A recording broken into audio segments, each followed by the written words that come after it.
como todos los miércoles, usted tiene una cita con la ley y por supuesto, como todos los miércoles, también nos acompaña un gran colaborador de primera hora, abogado y también sociólogo, Carlos Emilio López, para hablarnos sobre educación. Bienvenido, Carlos Emilio, un placer tenerte. Buenos días, Berta. Aquí en primera hora.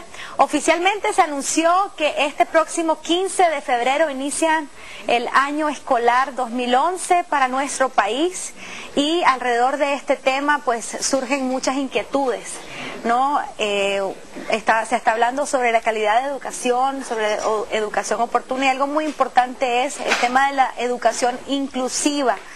Y vamos a conocer hoy a qué nos estamos refiriendo con educación inclusiva y por qué es tan importante poner en evidencia este tema. Carlos Emilio, me explicabas vos que existe un marco jurídico muy importante alrededor del tema de la educación que va desde la Constitución política hasta una ley general de educación. Contanos un poquito acerca de esto. Efectivamente, el Estado de Nicaragua cuenta con un cuerpo de normas jurídicas que reconocen a la educación como un derecho, a la educación como un factor esencial para el desarrollo humano sostenible. Dentro de ese menú de leyes tenemos a la Constitución política, la Ley General de Educación, la Ley de Participación Educativa, la Ley de Carrera Docente, el Código de la Niñez y la Adolescencia y la Ley de Prevención, Equiparación y Rehabilitación para las personas con discapacidad, entre algunas leyes. Este tema nos ha interesado mucho, Carlos Emilio, porque recibimos una consulta muy importante de una madre de familia. Ella es Maritza Cruz, es mamá de una amiga nuestra. Ella fue presentadora de primera hora de Maricela Rivas, yo creo que muchos la recuerdan. Maricela tiene un hermanito con discapacidad que acaba de terminar este año tercer nivel de primaria, ¿verdad? Entonces ya llegó el momento de llegar a primer grado y se les ha complicado la matrícula de su hermanito porque los colegios dicen que no están preparados y no lo pueden aceptar. Y por otra parte, ellas están demandando ante el Ministerio de Educación que, digamos, habiliten o capaciten a un colegio ubicado en Monseñor Lescano, que es cerca del domicilio de ellos, para que puedan ingresar a primer grado y segundo grado niños con discapacidad. Hasta el momento hay 4 niños que necesitan ser atendidos en ese sector, pero la idea es que hayan más niños, ¿verdad?, que puedan acudir a estos colegios. Y es por eso que esta mañana pues decidimos abordar este tema y quiero presentarles un reportaje que nos ha preparado Cindy Regidor sobre la historia, ¿no?, de este angelito que van a ver ustedes que es muy tenaz y muy inteligente. Vamos a ver el video a continuación, que nos preparó Cindy. La niña es especial, pero Leito, como lo llama su familia, es un niño único. Es un ángel y un luchador. Hace 5 años, Leonardo llegó a la vida de Maritza Cruz. Leonardito fue una sorpresa, ¿verdad? Yo pensé que yo no iba a volver a tener más niños y de pronto salió otra vez embarazada, qué alegre. Cuando a mí me lo enseñan, es lo que me hace primero es cerrar sus ojitos y abrirlo. Y yo lo miro tan chiquito y parece angelito. Y aunque la noticia de que Leonardo padecía de síndrome de Down fue intensa, eso no amedrentó a doña Maritza. Más bien tomó fuerzas y empezó a trabajar por el desarrollo de su hijo. Yo dije, wow, pues yo dije, ¿y ahora qué voy a hacer? ¿Verdad? Porque eso era nuevo para mí.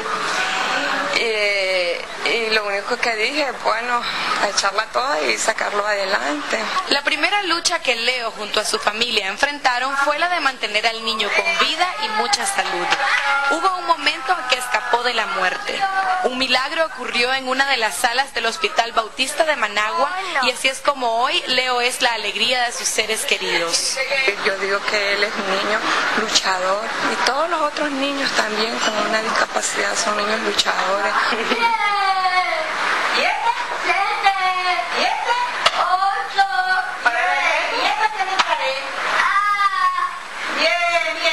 La segunda meta fue la escuela, un centro donde este tierno y juguetón ángel pudiera desarrollar sus capacidades, aunque la lucha no fue fácil y doña Maritza sufrió mucho al ver cómo le cerraron las puertas en varias ocasiones. Como a eso los 3 años yo dije, vamos para la escuela, ¿verdad?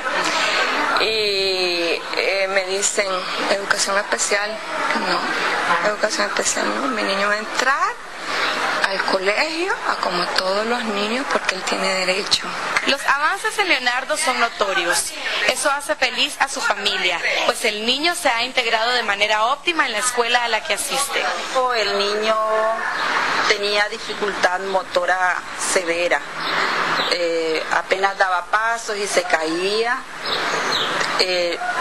no hablaba casi, es más, solo sonidos y mamás, que era lo más que decía.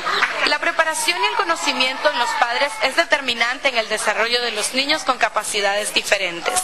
Así lo ha demostrado doña Maritza, quien actualmente cursa un diplomado sobre discapacidades intelectuales. Luego me di cuenta que doña Maritza estaba fortalecida en cuanto a la estimulación. Se había apropiado de todas las herramientas, había investigado también, tuvo mucho interés ella y el niño siguió adelante. Yo le decía a ella, tiene que ir a la escuela, ella lo puso y bueno, hubieron barreras, pero ella siguió adelante. Yo le decía, continúe, porque el niño va a aprender. Mi sueño es verlo independiente. Él, a lo mejor no viviendo solito, que eso puede ser también, pero que pueda trabajar, que pueda ir a la universidad, ¿por qué no? Que pueda tener hasta una novia. Entonces, esos son mis sueños, ver a mi hermanito, a mi hermano, a Leito independiente. Ese es mi sueño y toda la familia estamos luchando por eso. Este fue un reporte de Cindy Regidor. Felicidades, pues, felicidades, mi amor. Bueno, ya estábamos viendo qué bonita historia, ¿verdad? Y aquí... Es importante el rol de la familia. Sí. El rol de la familia es el primer espacio de inclusión de la niñez. Y cuando los niños reciben ese respaldo de la familia, pueden integrarse a la escuela, a la comunidad, a los diferentes espacios sociales. Y me encantó la visión de su mamá. Ella dijo, cuando le dijeron en el colegio, no lo podemos aceptar porque este niño necesita educación especial, la mamá dijo, no, yo no voy a llevar a mi hijo a una escuela de educación especial, yo quiero que él estudie en cualquier colegio porque tiene derecho a estudiar. Y eso es lo que la ley manda, eso es lo que la ley dice. El problema, Carlos Emilio, es que más allá de lo que está escrito en la ley, en la práctica no ocurre así. Y yo creo que no estamos como conscientes de la importancia que tiene el tema de incluir a estos niños con discapacidad, sea cual sea, a la educación regular en cualquier colegio, con las puertas abiertas para que todos lleguen. Quisiera saber qué específicamente pues lo que manda la ley y cuál es ese espíritu, ¿no?, que manda. Es importante señalar que la Ley General de Educación establece el concepto de educación inclusiva. Eso significa que todos los niños y niñas deben de estar incluidos en la escuela. No solamente los niños con discapacidad, sino todos los grupos infantiles, niñez rural, niñez indígena, niñez que tiene ciertas características económicas, sociales. El planteamiento tanto de la Constitución como de la Ley General de Educación es la universalidad de la educación, es decir, que todos los niños y niñas, sin discriminación económica, política, social, cultural, étnica o por su situación de discapacidad, no sean excluidos de la escuela, sino que todos los niños estén incluidos en los distintos subsistemas educativos, en la educación preescolar o inicial, en la educación primaria, secundaria, en la educación técnica y también en la educación universitaria. Imagínate, ahí estamos viendo la Ley General de Educación, es la Ley 582. Cualquier persona puede buscar, ya sea en internet o váyanse a una biblioteca, si necesitan más información acerca de esta ley, hay que leerla para poder saber qué es lo que podemos demandar. Y vos me ponías este artículo, Carlos Emilio, el artículo número 6 de esta ley, que habla específicamente sobre la educación inclusiva. Y ahí tenemos un pequeño fragmento más o menos de lo que dice este artículo en el inciso I. Así es justamente un modelo educativo en donde las escuelas, todos los servicios educativos incorporan a las personas con discapacidad, grupos sociales excluidos, sin ningún tipo de distinción, contribuyendo con esto a la eliminación de la pobreza, la exclusión y la desigualdad. Los niños síndrome de Down tienen derecho a estar en la educación. Los niños con parálisis cerebral infantil tienen derecho. Los niños no videntes, los niños sordos, los niños mudos, los niños con limitaciones físico-motoras, los niños que tienen dificultades para desplazarse, etcétera. Todas las limitaciones físicas o de otro tipo que tienen los niños y las niñas no debe de ser un impedimento para que estos estén integrados a la escuela. Es muy importante señalar que el Ministerio de Educación ha aprobado algunas disposiciones importantes que permiten que los niños estén en la escuela. Una de ellas fue el decreto de la gratuidad de la educación, porque la Constitución dice que ningún niño debe quedar fuera de la escuela por razones económicas. El Ministerio de Educación ha aprobado un conjunto de políticas, una de ellas se llama Todas las Educaciones. Eso significa que se debe de incorporar en los procesos de metodología, en los procesos de enseñanza-aprendizaje, las distintas modalidades educativas y distintos enfoques metodológicos. Uno de estos es la educación inclusiva.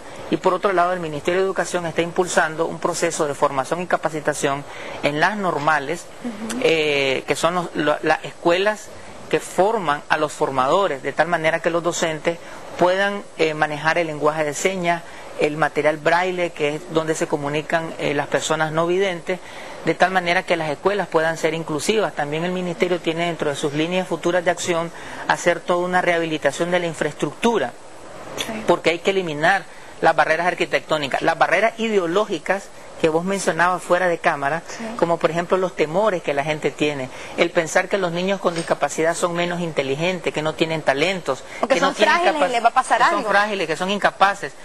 Todos esos mitos, tabúes que hay que eliminarlos, porque los niños con discapacidad tienen potencialidades, tienen capacidades, tienen imaginario, tienen inteligencia y pueden participar perfectamente en los procesos de enseñanza-aprendizaje.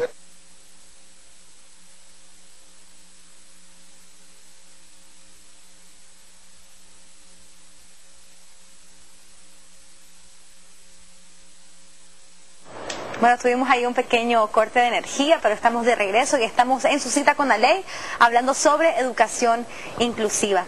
Carlos Emilio, bueno, explicabas, ¿verdad?, sobre este derecho amplio que hay, ¿no?, para poder acceder a la educación.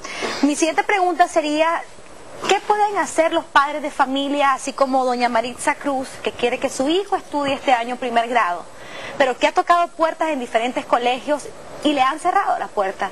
Ella me decía que de hecho están, digamos, siguiendo una especie de proceso de demanda, ¿no?, para poder lograr que este colegio pues acepte a los niños. Sin embargo, según lo que me decía ayer por teléfono, no ha logrado que el Ministerio de Educación se pronuncie y ordene a estos colegios, que son públicos, a que reciban a su hijo.